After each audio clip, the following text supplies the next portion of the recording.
a little bit different here in the man cave here at Angry Guy Production Studios, and yes, I'm still eating dinner, but that's fine because I've been busy at it all day. For the most part, got the garage all finished out, and got it insulated, got it heated, carpet down, stuff moved around, and you see for the most part, moved the vintage back over here. 2000X sitting over here. Trust me, this is probably not the last view you're going to see of this because honestly, don't be surprised if this computer camera set gets moved like over there in the near future. So, let's see what's on today's docket. One, the release of the new comic book, He-Man, the Masters of the Multiverse. And to be honest, I plan on getting around and trying to do a review of each one of these. Very interesting comic, to say at least. Nice little spin and take on everything. So it is what it is.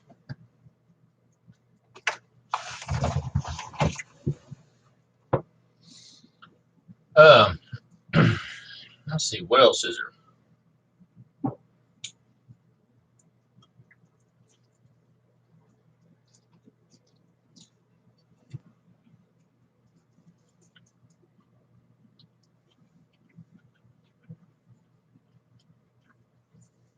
I hate peppers, but I'll eat them on this.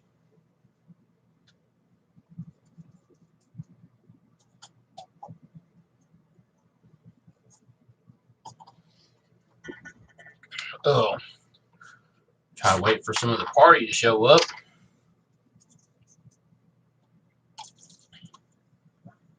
I just wonder how much this actually gets filmed in like real time, since I never see the clock moving. Like, bam, bam, bam. Yeah, I feel I'm just gonna have to go back to the original camera.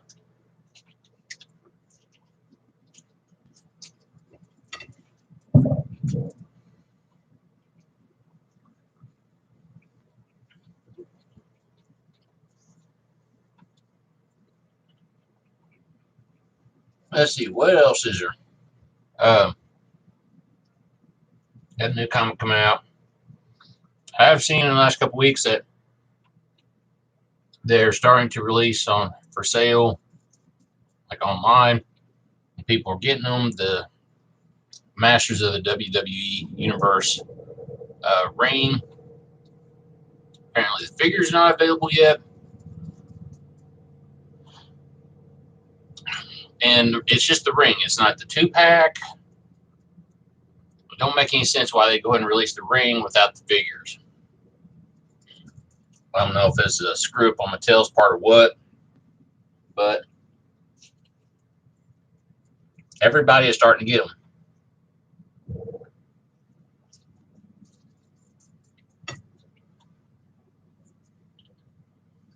which is cool.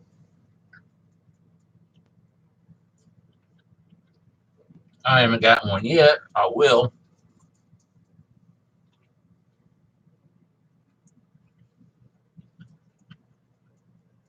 Just a matter of time.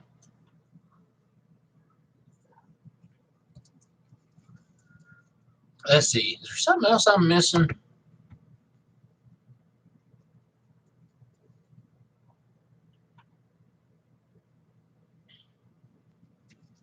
I don't remember.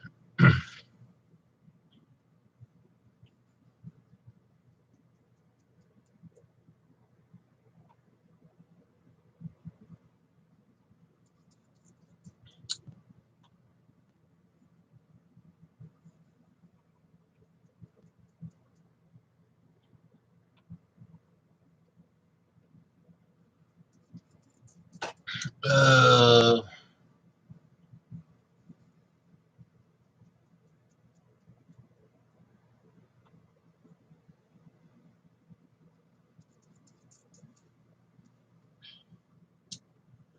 I don't remember what else there was that we needed to discuss. Like I said, we've talked about the Ring, new comic.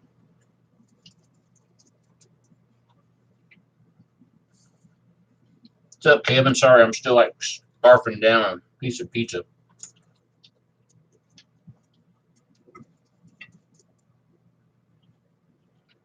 I'm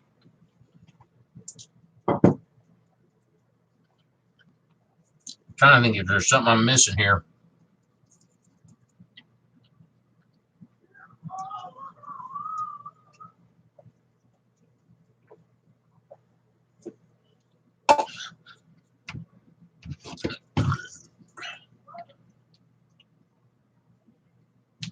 All right, so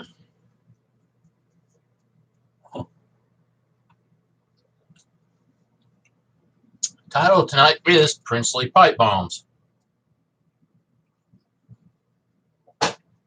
This could be scary altogether. I think I warned everybody. Probably would be drinking tonight while doing this, so God knows what the hell I'm going to say. In case YouTube didn't see the thing, no, I'm not kid friendly. Kids want to watch it, fine. I would not advise them to say anything. Everything here is for adult collectors and not really for children. So I don't do this for the sake of trying to make money for kids or something like that. You know, I see some of these reviewers and stuff like Ryan's Toy Review. My 6-year-old loves watching that. You can tell that's a family-oriented thing. Great. But I clicked on things and said, nope, I am not kid-friendly. This is not something for children. Because, like I said, it's adult collectibles. It's adult.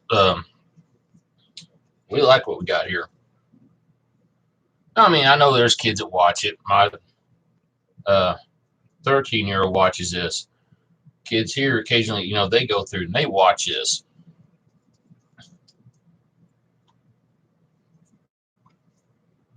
I'm not sure what's the big deal with YouTube and why they felt they needed to put that on there. But whatever. You got drunk guys saying a lot of things that ain't kid friendly. Whatever. Actually, I'm not drunk. Process feeling good.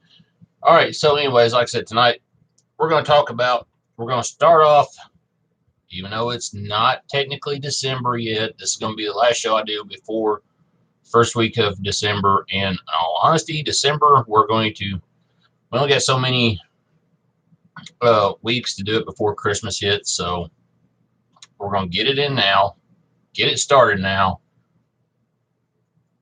And it's what I'm liking to call Skelecember. I know. Skelecember just didn't sound right. Skelecember sounds so much better.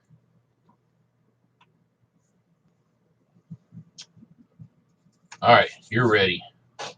I'm always ready. And if anybody wants to call bullshit on that, go right on ahead. So I ain't ever fully ready to do this shit on the fly.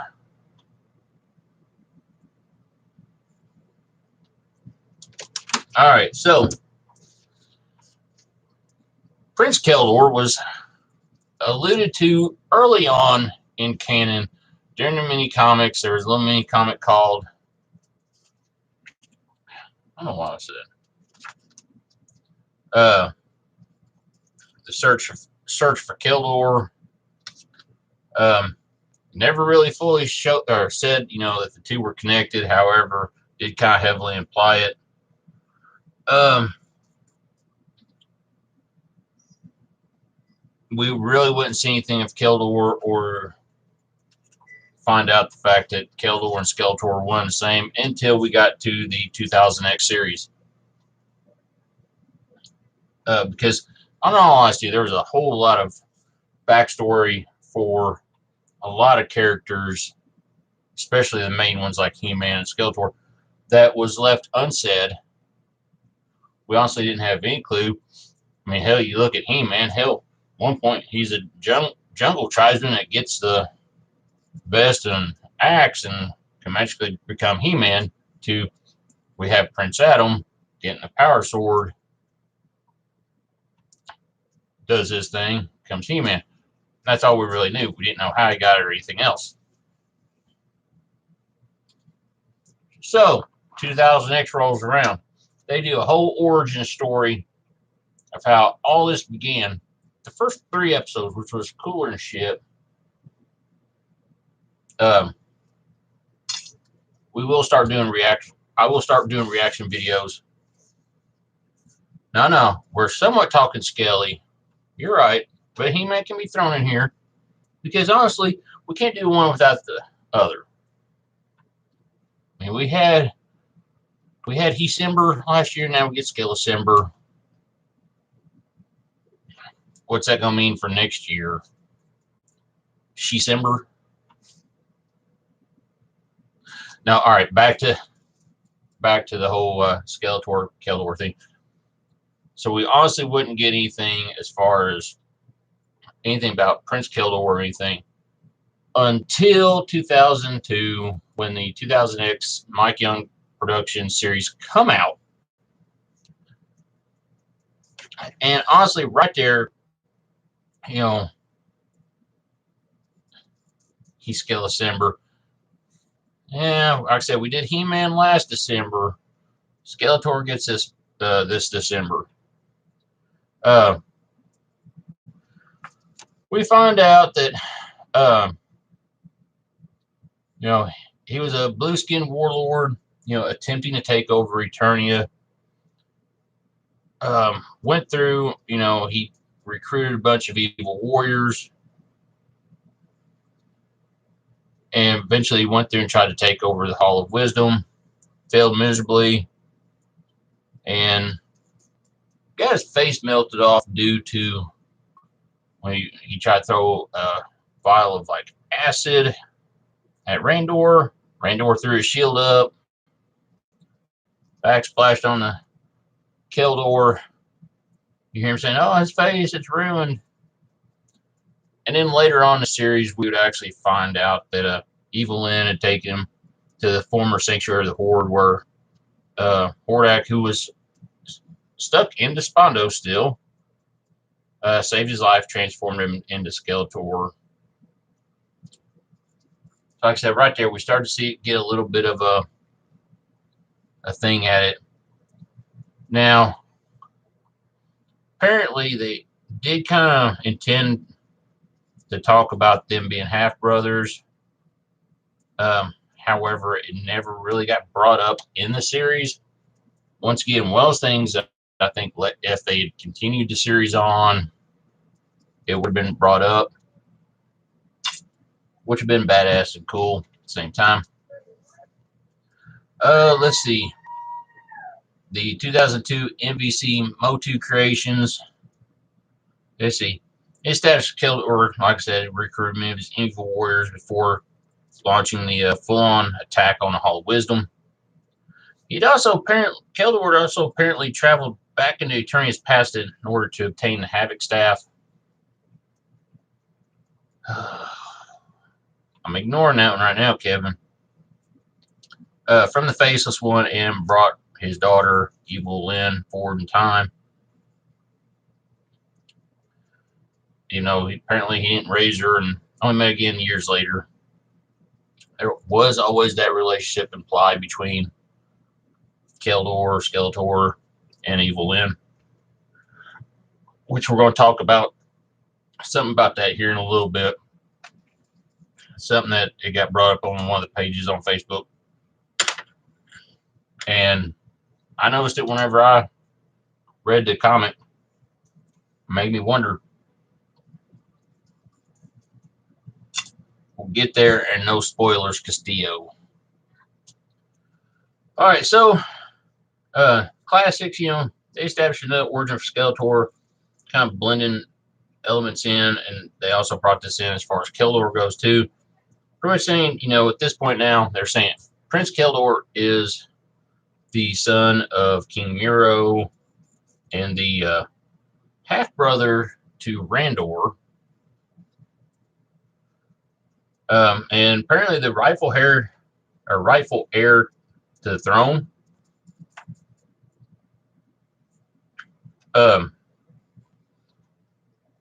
Let's see. They completed a successful campaign during the Great Unrest, but vengeful Count Marzo banished King Miro to Despondos, leaving Eternia without a king. Citizens of Eternia said, "Screw you, Keldor, you're half Gar, half Eternian. We can't have this. You're out. Randor's in." And Randor would go through and find Keldor standing over a bloody body of Randor's mom, and swore up and down it had been an accident, but Randor didn't care, and he banished Keldor from Eternia, or from Eternos, I'm sorry. Because Keldor, as an outcast, he'd go through and he would wander around Eternia, deeply bothered by his brother's betrayal and the loss of his birthright. He did acquire a double blade sword, which I always thought was cool as shit. Let's see. Drawn by a supernatural force, he was drawn to Hordak's ancient temple, where spirit of Hordak appeared and offered to teach him the dark arts. Hordak sent him to obtain the Havoc Staff from the Faceless One, but Keldor decided his power was made him strong enough to leave Hordak's service and shape his own destiny. Keldor met Evil Lyn, and they fell in love, secretly got married. King Skeletor, after he was mortally wounded in combat against his brother, surprise, surprise, Randor fucked up the face.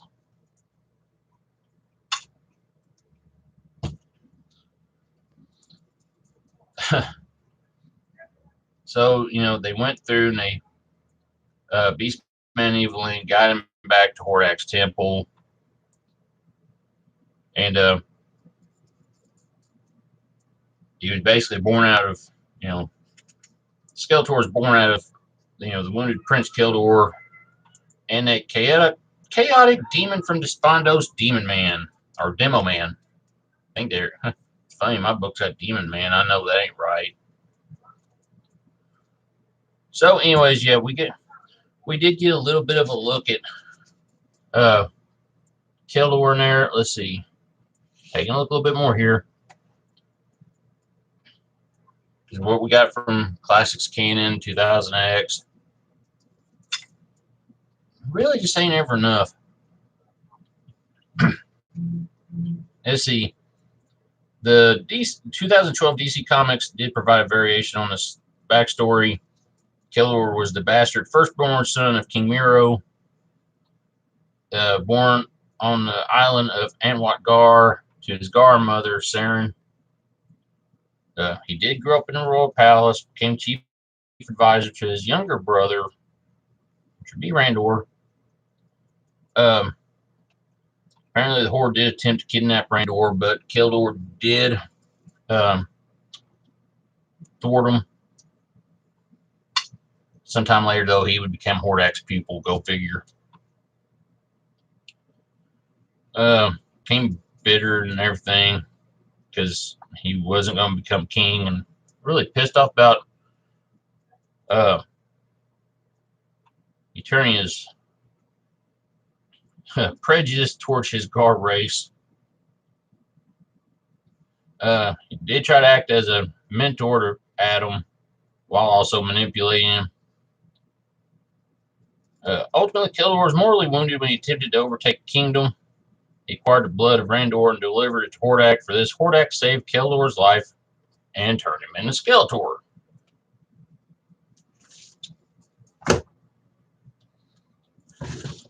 Either way,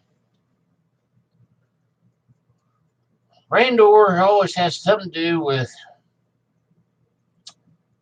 Keldor's face getting fucked up and him getting transformed into Skeletor. Which to me says Randor is a dickhead for a brother. Now, that's not it on the Keldor story. Hang on. Let's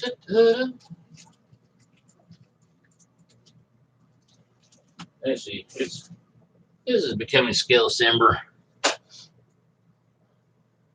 All right, we've got DC Comics issue number 1 of He-Man and Masters of the Multiverse, and decided to get out the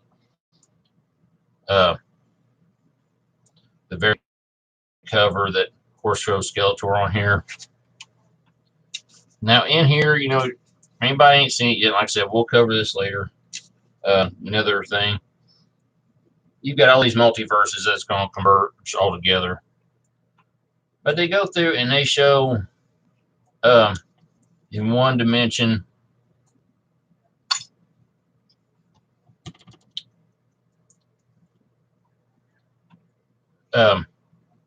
Keldor going through, and he's still Prince. Apparently, he's more like one of the good guys now in this dimension. He's going through and he's committing graffiti on the walls. He's got Red Beast Man Evil in him. Oh, let's see here.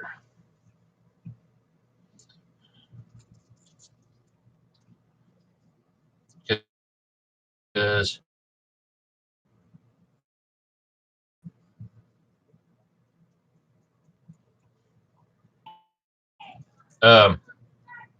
where Keldor comes from in the comics apparently is on the Anti-Eternia, because there you see the Anti-Eternia Evil Lyn in this thing. Randor is a real peckerhead. He's got all the evil warriors as his masters, so to speak.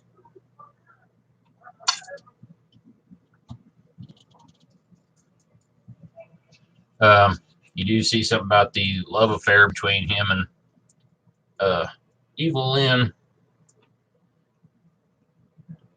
and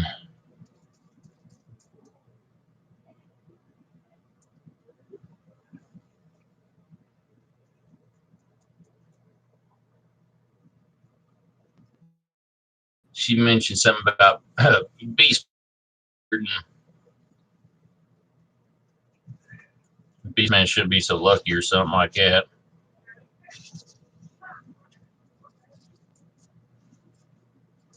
Be interesting how that story kind of folds out, because eventually, like,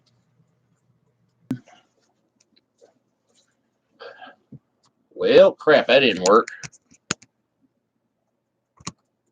Now it did.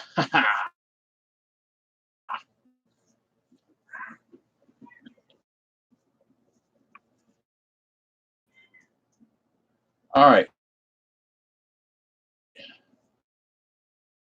So we took a look at the backstory to Keldor, what little we had.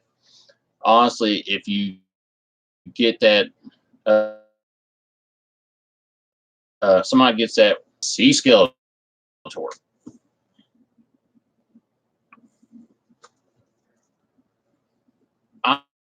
I don't know, and I don't think we did,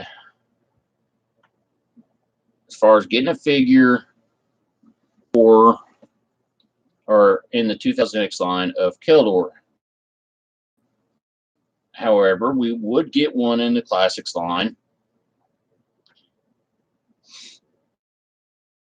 I kind of touched up his armor a little bit. I really like the whole. Like I said, yeah, they did an awesome job. Mattel did. Keldor come to life.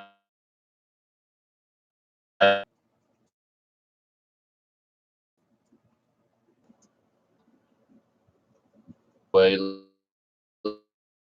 Look at that. See, he's stuck up there. But anyways, all right, so there right there, that's our look for the night at